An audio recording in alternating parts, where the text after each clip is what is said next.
شروع اللہ کا نام لے کر جو بڑا مہربان نہایت رحم والا ہے۔ اے نبی صلی اللہ علیہ وآلہ وسلم، اپنے پروردگار کا نام لے کر پڑھو جس نے تمام کائنات کو پیدا کیا، جس نے انسان کو خون کی پھٹکی سے بنایا۔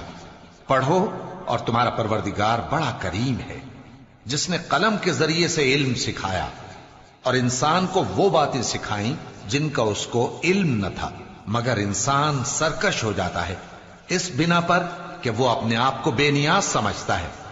کچھ شک نہیں کہ سب کو تمہارے پروردگار ہی کی طرف لوٹ کر جانا ہے۔ کیا تم نے اس شخص کو دیکھا جو منع کرتا ہے، یعنی ایک بندے کو جب وہ نماز پڑھنے لگتا ہے؟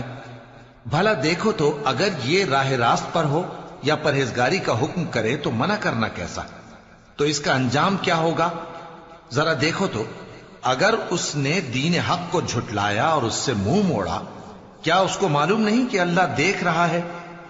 دیکھو اگر وہ باز نہ آئے گا تو ہم اس کی پیشانی کے بال پکڑ کر گھسیٹیں گے، یعنی اس جھوٹے خطاکار کی پیشانی کے بال، تو وہ اپنے یاران مجلس کو بلا لے، ہم بھی دوزخ کے فرشتوں کو بلائیں گے۔ دیکھو اس کا کہا نہ ماننا اور سجدہ کرنا اور اللہ کا قرب حاصل کرتے رہنا۔